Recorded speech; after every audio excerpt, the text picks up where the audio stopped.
Hi, welcome to the Ellis Talker Show. I'm DV LeBron. Today I have a very special guest, Mr. David Hurst, who is running for Midlothian City Council, Place 5. How are you doing, sir? Evie, I am doing great. It's good to see you. How are you Good. doing today? I'm good. It's been a hectic day as we were talking off screen. I appreciate you coming on a little bit earlier. I double booked and I apologize because that COVID brain is real. I do have a double header for the first time in Ellis Talker history. So I will have Miss Sherry Dawson, who's running for Midlothian ISD. And we're going to have a pack night. And I hope that you guys will join me in seeing these people that want to run and help your community be better. So, can you tell me a little bit about yourself, Mr. Hurst, and kind of just, talk about your bio to the people of Midlothian? Well, thanks, Stevie. Thanks for having me on. Look forward to hear you interview with Sherry as well. I met her the other night at the Midlothian Education Foundation event. Sweet lady, and sounds like she's got a lot going for her and why she's wanting to run. But about me, just my background professionally, I'm an architect, I'm a builder. Been doing this a really long time. I've overseen projects all over the country, large projects, small projects.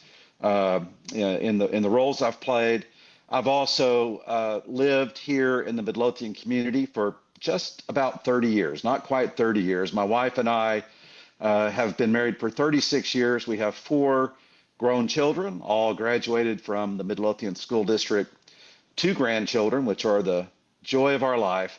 And we just are thrilled to be in the community. We've always loved being here and love to continue being here.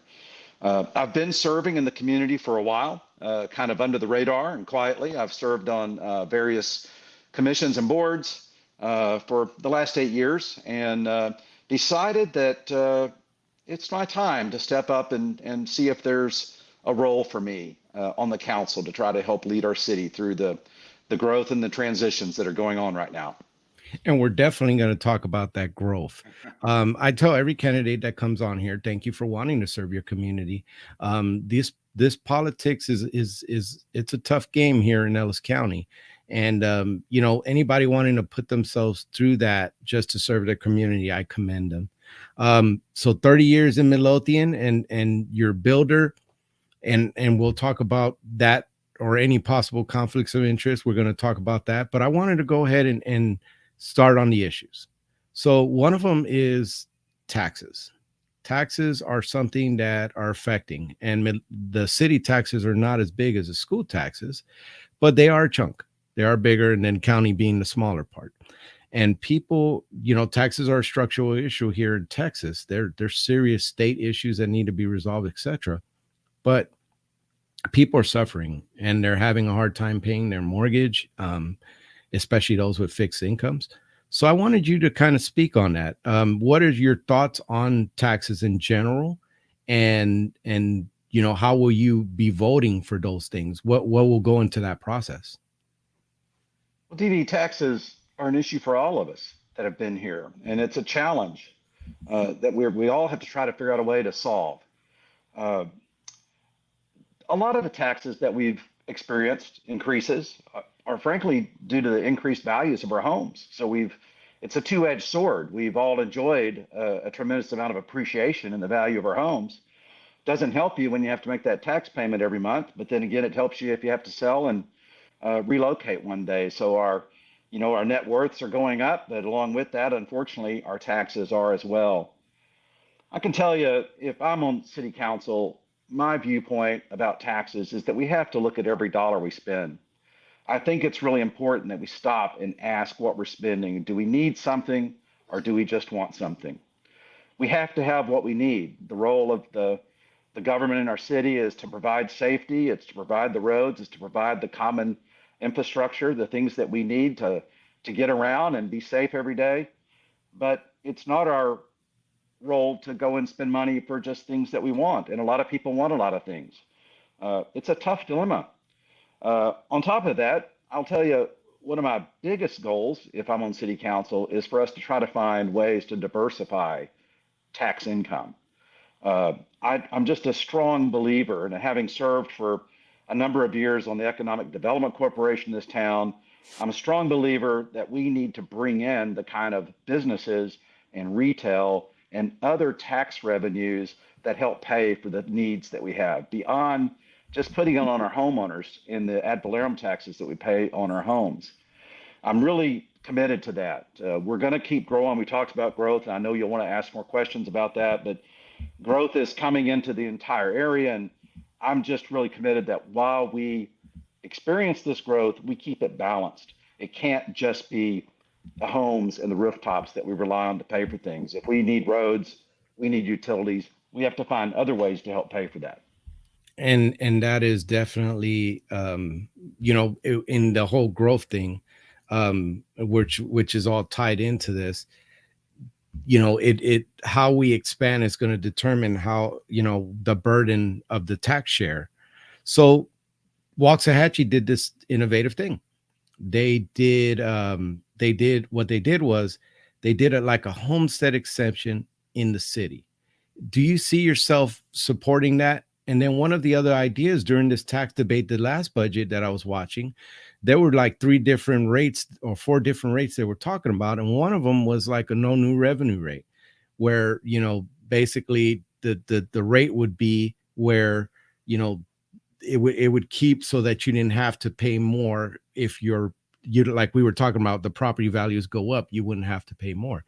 So can you speak on those things? Well, I'm fully, again, supportive of us finding ways to balance what we need with what we have to pay for and finding innovative ways to make that happen. It's important to all of us. I'm in my early 60s now. My income is going to one day be fixed as well, and I'm concerned about that. It's expensive. It's expensive to pay the taxes in this town, and we have to try to find ways to get creative, starting with our budgets. Again, let's only pay for what we need. Let's examine what we need. Let's balance that with what we want, and then let's try to find better ways to cover those costs than just paying our taxes on our homes. I'm really committed to that solution. So the growth, going into growth, since we've been kind of dancing around that, it's expanded big time. It it slowed down a little bit last year, according to the Midlothian budget. It slowed down like 14.9%, but there's a lot of things that are already in the pipeline that have been there. The growth in Midlothian has been explosive. But the growth was mainly rooftops. It was kind of a bedroom community, if you would say. As if you were elected onto council, what kind of strategy would you like to take towards that? Would you like to take because I've talked to other politicians in Ellis County, and they have talked about having a place where you work, you play, you live, all of it encompassing in one. Is that something that you see for the city of Midlothian? I definitely see us working really hard to try to balance how we grow the city. The growth, while I agree with you, there certainly has been an explosion in rooftops. There has also been quite an increase in the commercial development in Midlothian in the last 5 years. We've seen a lot of businesses come in out the south side of town in our business parks. We've seen an increase in tax revenue from sales tax that's been quite significant through the COVID years and into now, that is mostly driven by sales tax. That sales tax increase has been driven more by the construction that's going on than by us buying more goods at Kroger than everything. And you know, I think our economy is headed for a slowdown personally. So we're going to see a reduction, I believe, in those sales tax dollars that are helping pay for things right now. So again, I just think it's really important that we really focus on the type of growth that balances the homes that want to come here. There's lots of people that want to be in our community for great reasons. We're not going to stop that, and I don't want to turn those folks away, but we have to balance that with what we're growing. And that's, I say that word over and over again. I'm just really passionate about this idea. We have to balance the growth. It can't all just be one way or another. You spoke earlier when you were talking, giving your bio. You spoke about being a developer throughout, your life, your profession. Sometimes that gets a really bad rap there. So I wanted you to kind of speak to any possible conflicts of interest that you may have? Will you commit to not doing business with the city of Midlothian if you are on the council? Well, DV, respectfully, I didn't call myself a developer. I'm sorry. I'm sorry. I'm an architect and I'm a builder. That has been the bulk of my career. I've been a I'm general contractor and an architect for many years. I generally serve developers as a consultant. That's primarily my role. I have done some development, but that is not my core of my business. And even in my service on the 4A board here, the Economic Development Corporation board here in Midlothian, I have been zealous in making sure there are no even appearances of a conflict of interest in anything that I do. Serving in this community and serving on these boards is frankly in some ways detrimental to the potential income that I could make because I choose not to let myself be put in a conflict of interest. So I do work that I do elsewhere, and I get compensated well for what I do in other areas, and I don't need to do that here in Midlothian. So I foresee absolutely no conflicts of interest in anything that I do, and anytime there is even the appearance of it, I would quickly and adamantly step away and recuse myself from any input in such a conflict. Hey, that is what people want to hear, definitely. And so, you know, growth, uh, commercial, we talked about it. Commercial has really exploded. We talked about a balanced approach. Do you support, like, what do you think that the city could do better since you've been in business? What can the city do better to attract businesses? So I think one of the things that has hurt us historically for attracting business has been we have a weird demographic here. When businesses look, and well, it depends on the type of business you're talking about. When we talk about retail, and we've talked a lot of, I hear folks talk all the time, we want entertainment, we'd like nicer places to eat, things to do where we don't have to leave our community for entertainment and that sort of thing. And we're sort of in a economic anomaly, or a demographic anomaly, I would say. And it just has to do with the way businesses look at placing uh, their investments. We're exactly 10 miles to Waxahachie, 10 miles to Cedar Hill, and we're 10 miles to Mansfield, all of which are bigger growth areas than we are historically. We're catching up to them rapidly. But when these businesses look at locating here, they are concerned about cannibalizing other markets that are bigger and stronger.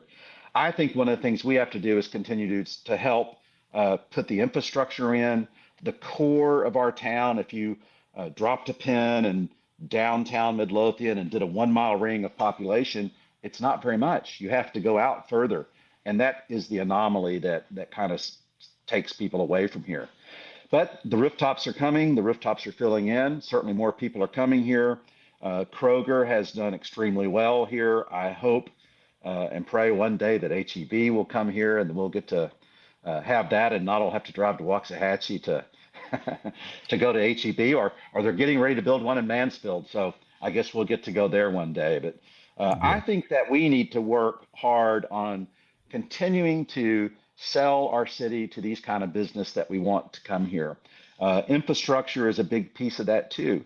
But the industrial side and the manufacturing side, we have hit the jackpot. We are a city that places want to be now, and we have high-paying jobs here, and will continue, I think, to attract those type of businesses into our community as the economy grows in that area. People have concerns like when Google came about abatements. What are your thoughts on those? So abatements are a necessary evil, I think.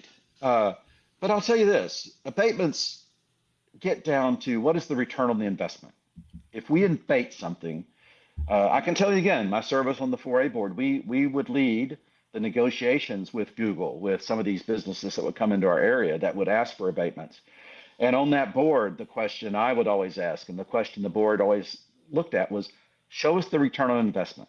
We may abate taxes for a period of time, but these are businesses making millions, hundreds of millions sometimes of investments. Google is making going to make close to $1 billion in investments in their facilities here. So we look at that. They don't build those kind of facilities to be here for 10 years, which is the length, say, of their abatement. They're going to be for 20 or 30 or 40 or 50 years. And after those abatements burn off, we get to see that increase.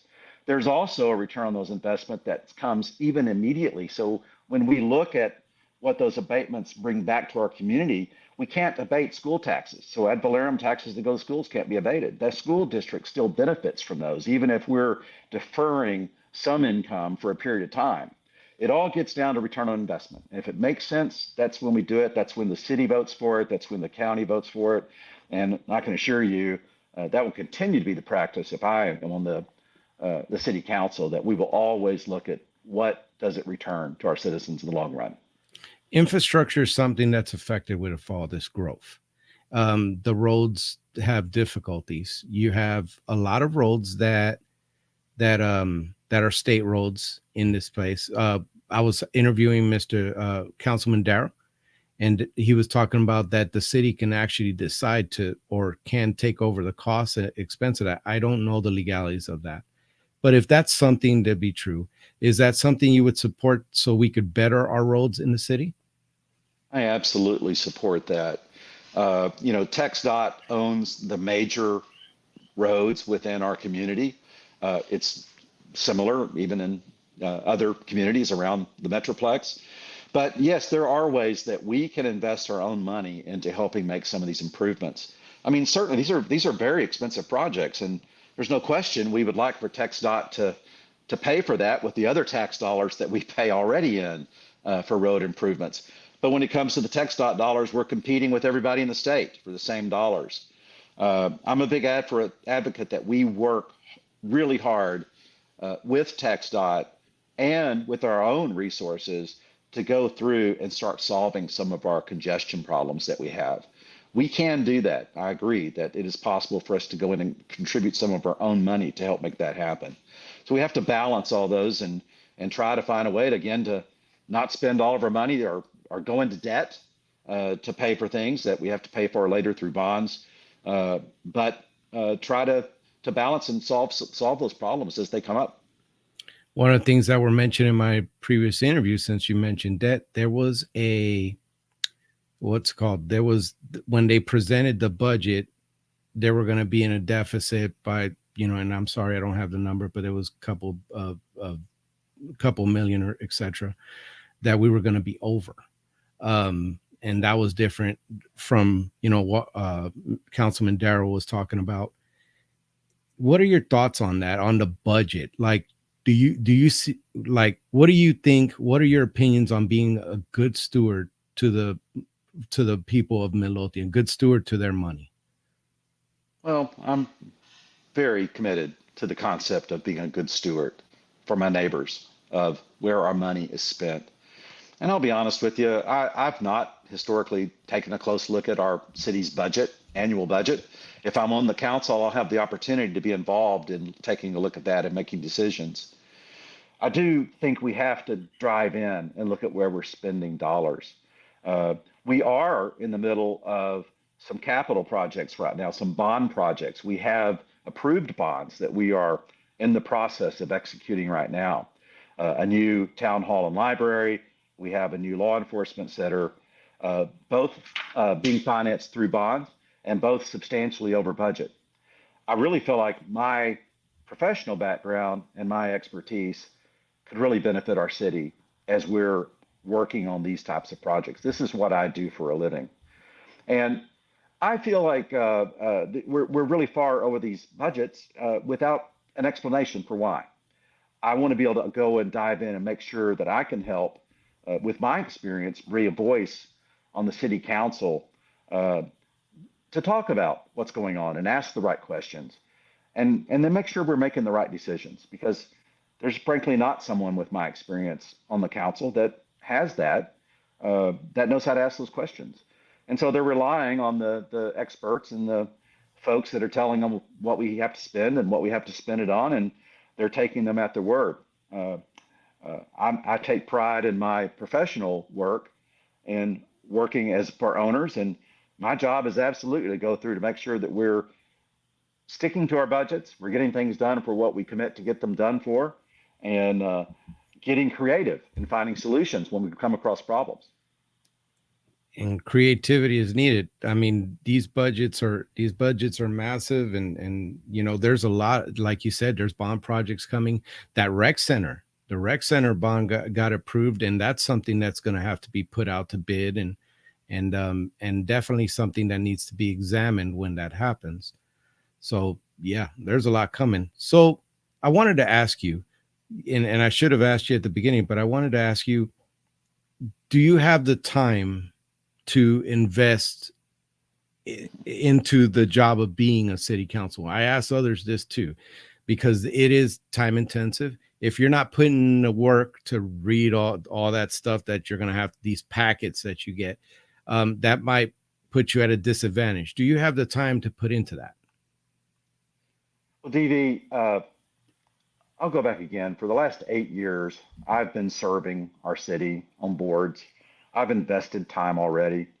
Uh, I would not take this decision if I were not at a place in my life, make the decision to run for this office, if I were not at a place in life where I feel like I could serve my neighbors really well.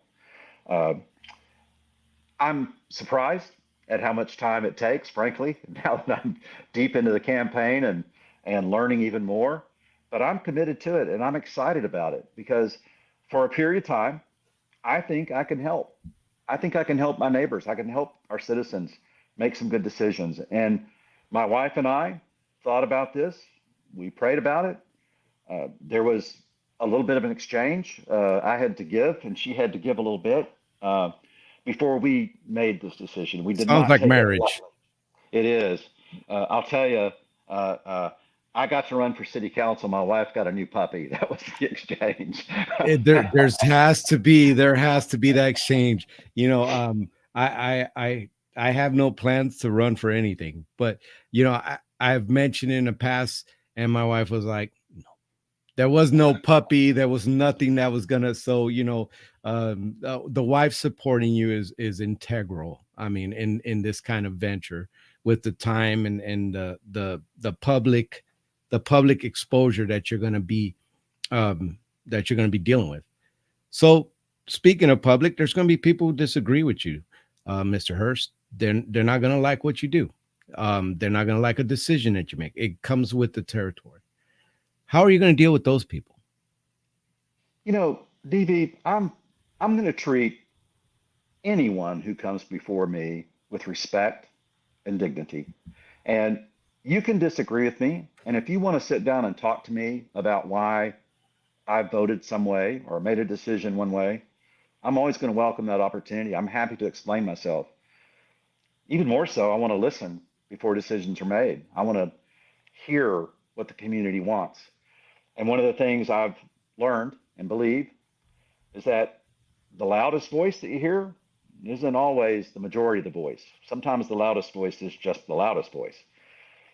I really want to try to make sure I keep my pulse on what the majority of this community, what the majority of the people who live here want and need, and that I, as their representative, am that voice on the council to make sure that's what's heard. And there are some mean folks. You can see some of the websites and some of the social media, and some folks like to be kind of mean and cruel and say hateful things. And I'm not that person. That's not the way I respond to that. So I'm really committed. I think we need to lead with integrity. We need to lead with dignity, and we need to treat people with respect and hear their needs and their concerns. And that's something I promise I will do. Civility. It is a lost civility and grace. It's a lost thing in the public eye now, in the public square. Definitely. So that's refreshing. Definitely. So you're gonna have to be a team. There are other councilmen that you're gonna be sitting with. How do you foresee yourself dealing with the different personalities and coming to a consensus? TV consensus building is what I do for a living. I'm in the construction and the building industry, and I have to go and be able to on a daily basis communicate with the most sophisticated owners, wealthiest people around, and the guy that's putting pipes in the ground and putting plumbing in. And being able to treat everyone at every level the same way is integral to getting things done and to building consensus and to building a team. So I feel comfortable. I will work with my council members. There's not a single one sitting now that I would have any trouble getting along with. And the candidates that are running for other positions, I wouldn't have a problem getting along with any of those. So I see no issues at all getting along with my fellow council members, for the city staff, and the folks in the community. Right. That is definitely something that's needed. So before I close out, I wanted to hold on. Sorry, technical issues a little bit here. So before I went into closing out, I wanted to talk to you about law enforcement in the city. As you mentioned, there is a new police station coming up. I had an interview with Chief Smith. It's been a while now, but we talked about some of the things that are happening in the city, and we're not immune to what's going on in the country, from fentanyl to other things. We're not immune. It's happening. So what are your thoughts on supporting the police and Chief Smith's law enforcement efforts? So, DV, I think that our law enforcement, along with our first responders, our fire department, are some of the finest people that you'll ever meet. I think they're a source of pride in this community. And I think that starts from the top down. Any interaction I have ever had with an officer, and whether that be socially or anytime I've ever dealt with, or at an event, you ever see them, we have the most polite, genuine, sincere staff in law enforcement and first responders anywhere. And I think it's a tremendous source of pride in our community. So that's a long-winded answer to I support them wholeheartedly. I think it's important that they are the ones who help maintain law and order in our community, and the way that they interact with everyone with respect and dignity reflects upon our community. And I'm just super proud of them. I support them wholeheartedly. One of the things that the city is dealing with, and all of Ellis County, is these MUDs, municipal utility districts, that are popping up. It's a hot topic. So I wanted to see, what are your thoughts on them? Maybe if you could kind of lay out what they are and kind of speak to that. Yeah, sure. I know a little bit about municipal utility districts. Again, in my professional career, I've dealt with jurisdictions that had MUDs, municipal utility districts, in them, and they're common in other parts of the state. Fundamentally, I agree with the mindset of Ellis County overall. Ellis County is opposed to MUDs coming into our area. And the reason is because it sort of circumvents the ability for our municipalities to have a say and have a voice in what happens in these developments that are going outside. So I support the declaration that the county has made. I support the declaration that the city has made, that we are opposed to MUDs coming into our community, that those developments that want to come in outside of the city limits and into our ETJs need to be working with our cities to make sure that infrastructure is put in properly, and that there's a way to make sure that as that infrastructure is paid for and the services that are needed are properly transferred to the municipalities when it's time. Okay. And I mean, that's been all over the internet, definitely. And the internet's not always the most reliable source. We all know not everything on the internet is true, but the MUDs have been a hot topic, and their effect on the community. So I appreciate you speaking on that. Well, unfortunately, I'm running out of time, and these things go really quick. So they do. I mean, I could go on forever, but people drop off fast. So I wanted to go ahead and give you a chance to talk to the people of Midlothian directly. This is your chance to ask them to vote for you, to talk about it, and I'll shut up and give you the mic. Yeah, thank you, DV. And to my neighbors that have lived around here, the oldies, the old guys, all the new people that are in here, my wife and I love this community. Our family loves this community. That's why we're here, and that's why we want to serve at this time. We feel like we can give something back, and I feel like we can represent you well. So please get out and vote. If you vote for me, if you believe I can lead you, I would welcome that and be honored to have your vote. If you have questions, reach out to me. You can reach me through my Facebook page. You can call me. I'll sit down with absolutely anybody and listen to you and share with you my experience and what I see and what I want to have happen. But get out and vote. Have a voice in who leads your community. Be involved. I can attest to that. You will sit with anybody. You sat with me and had coffee. So, you will sit with anybody. I But will. I appreciate that. It was actually pretty good to sit down with you and pick your brain and before this interview, and then just meeting with you, decent human being, definitely. Unfortunately, we come to the end. I do appreciate you coming on. These things are not easy to get, questions thrown at you and randomly. So I do appreciate you coming on, and best of luck in the race. And like you said, get out and vote, folks, because the voting is abysmal here. And one of the reasons why I did this show is so that you, the community, can know who you're voting for, can actually see them, can hear them talk, and then you decide. I don't decide, you decide. But get out and vote. A lot of people died for that right. A lot of people, my friends, I gave 10 years of my life to this country for that right. I ask that you get out and vote, no matter who you vote for. Get out and vote. Will you stick around after the show, sir? Absolutely, DV. Okay. Thank you for your service. And thank you for what you do for our community. Thank you, man. That means a lot to me. I'm going to have, because we double cook, it is a double header. Thank you guys for your support. I am going to have Miss Sherry on here, and we're going to talk MISD. So I'll see you in a bit.